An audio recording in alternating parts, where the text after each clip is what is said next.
Hey everyone, I'm Sophia Quinn, your investor professor, and today we're going to talk about NVDA. Why are we going to talk about NVDA?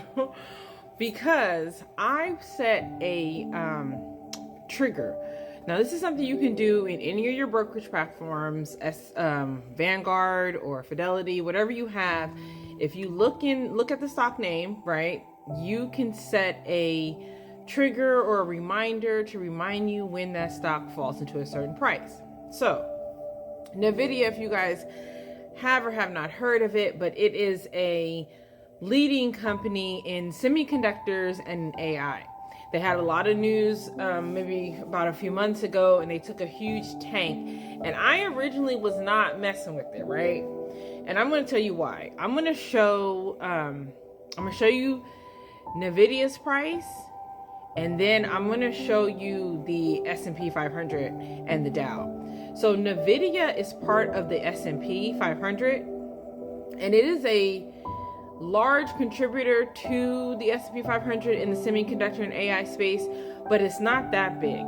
And so it tends to run inverse to the S&P 500 and the Dow, meaning when the S&P 500 and the Dow is up, NVIDIA is not necessarily up.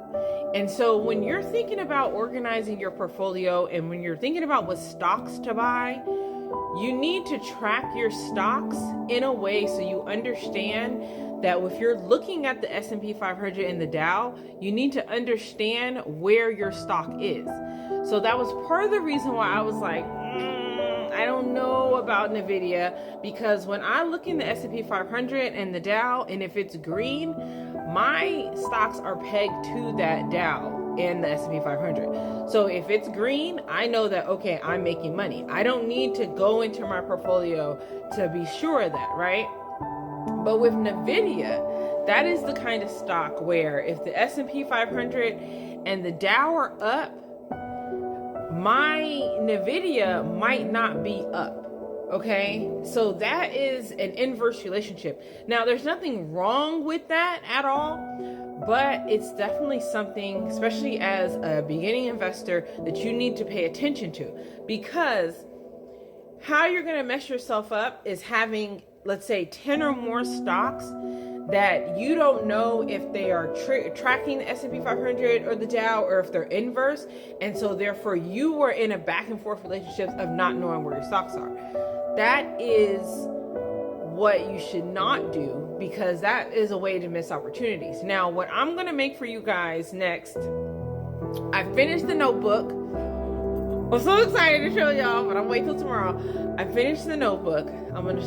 It's the stock market guide for beginners, a notebook for you guys to have some information right in your hand. It has QR codes that link to the videos. It's awesome. It's awesome.